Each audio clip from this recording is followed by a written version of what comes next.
Assalamualaikum warahmatullahi wabarakatuh. Apa kabar teman-teman semuanya? Tetap jaga jarak, jangan lupa menggunakan masker supaya kita terhindar dari penyakit yang berbahaya, dan banyak-banyak berdoa ya. Teman-teman, hari ini seperti biasa di hari Selasa kita akan belajar tematik IPS, ilmu pengetahuan sosial. Sudah masuk ke tema 3 ya, tema 3 atau 5C, makanan sehat. Oke, teman-teman, kita baca doa terlebih dahulu. Bismillahirrahmanirrahim. Rabbi zidni ilma warzuqni fahma. Rabbi shrahli sadri wa yassirli amri wahlul 'uqdatam min lisani yafqahu qawli. Amin amin ya rabbal alamin. Teman-teman, pembahasan kita pada hari ini adalah langsung saja interaksi sosial. Apa itu interaksi sosial? Kita baca sama-sama. Interaksi sosial adalah hubungan-hubungan sosial yang menyangkut antar individu, antar kelompok, atau antara individu dan kelompok untuk memenuhi kebutuhan hidupnya. Itu yang dimaksud dengan interaksi sosial, atau secara sederhananya interaksi sosial itu hubungan orang kepada orang lain ya. Disebut dengan interaksi sosialnya. Kita sebagai makhluk sosial sudah pasti berinteraksi dengan orang lain.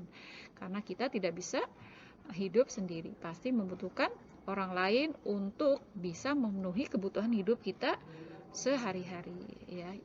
Interaksi sosial. Oke, sekarang yang jadi pembahasan kita adalah interaksi sosial yang terjadi di dataran tinggi. Kalau beberapa pertemuan yang lalu ya, awal-awal kelas 5 kita sudah membahas soal kenampakan alam. Nah, salah satunya adalah dataran tinggi ya. Nah, hari ini yang akan kita bahas adalah interaksi sosialnya. Kira-kira interaksi sosial di dataran tinggi itu seperti apa? Itu yang akan kita bahas ya. Oke, pengertiannya ya, kalau teman-teman lupa.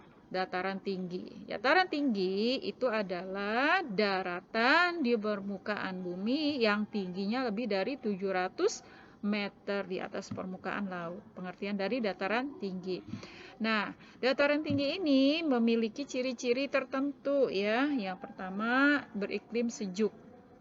Jadi semakin tinggi dataran di permukaan bumi, maka iklimnya semakin sejuk, adem gitu ya teman-teman ya. Yang kedua, pertanian dibuat terasering. Terasering itu bertingkat-tingkat gitu ya. Karena mengikuti tanah yang ada di dataran tinggi. Kemudian yang ketiga yaitu memiliki udara yang kering.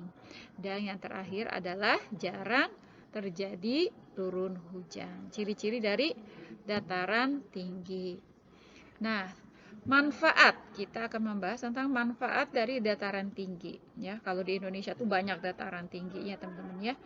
Yang pertama yaitu untuk perkebunan, karena biasanya dataran tinggi ini memiliki tanahnya ya subur, jadi cocok untuk dibuat perkebunan ya. Perkebunan teh, perkebunan sayur-sayuran yang tidak bisa ditanam di dataran rendah ya. Jadi dataran tinggi ini cocok untuk perkebunan. Kemudian manfaatkan juga dataran tinggi itu sebagai daerah wisata ya. Kita sering tuh mendengar berita kalau lagi liburan, musim liburan gitu, orang-orang yang ada di kota beranjak ke daerah dataran tinggi seperti ke Bogor, ke Puncak gitu ya, untuk menikmati keindahan alam ya kan. Jadi di sana tuh dimanfaatkan juga untuk daerah wisata ya, banyak dibangun juga villa-villa buat penginapan para pengunjung. Terus yang ketiga adalah digunakan juga dataran tinggi itu sebagai pelestarian flora dan fauna ya. Flora itu artinya tumbuhan dan fauna. Jadi di sana dibuat atau digunakan juga untuk pelestarian flora dan fauna. Dan yang terakhir yaitu digunakan untuk daerah resapan air. Jadi di sana kan masih banyak pohon-pohon gitu ya. Nah, pohon itu bisa atau gunanya salah satunya adalah untuk resapan air. Jadi enggak terjadi kebanjiran, terus karena airnya diserap oleh tumbuh-tumbuhan. Nah, contoh dataran tinggi, daerah dataran tinggi yang ada di Indonesia banyak teman-teman ya. Contohnya ada 3 di sini, yaitu dataran tinggi Gayo, itu adanya di Aceh. Kemudian dataran tinggi Karo adanya di Sumatera Utara. Yang terakhir dataran tinggi Dieng, adanya di wilayah Jawa Tengah. Oke, interaksi sosial di dataran tinggi ya. Satu aja contoh interaksi sosial di dataran tinggi. Simak baik-baik ya teman-teman ya. Oke, kita tahu ya kalau di dataran tinggi itu dipakai untuk pertanian katanya kan. Nah, kebanyakan itu adalah ditanami di sana pohon teh. Jadi kita bahas tentang pertanian perkebunan teh ya. Kita baca ya, tanaman teh tumbuh subur di dataran tinggi dan pegunungan. Para petani menjaga agar daun teh yang dihasilkan memiliki kualitas bagus. Ketika masa petik atau masa panen, daun teh dikumpulkan untuk dipasarkan kepada distributor dan konsumen. Dalam kegiatan pemasaran, daun teh dikumpulkan kepada pengepul yang kemudian didistribusikan ke daerah-daerah lain di Indonesia. Nah, interaksi sosial yang terjadi selama pemasaran daun teh adalah antara petani teh, pengepul, distributor, dan juga konsumen. Ya, jadi kita nih mungkin setiap pagi atau sore sering menikmati teh, tapi kita nggak tahu tuh teh bagaimana bisa sampai kepada kita gitu ya teman-teman. Padahal daerah kita jauh dari dataran tinggi. Nah, ini ya prosesnya, interaksi yang terjadi di dataran tinggi yang contohnya adalah pada perkebunan teh. Jadi katanya teh itu dijaga ya, dirawat oleh para petani supaya memiliki kualitas yang baik. Kalau sudah, baru setelah itu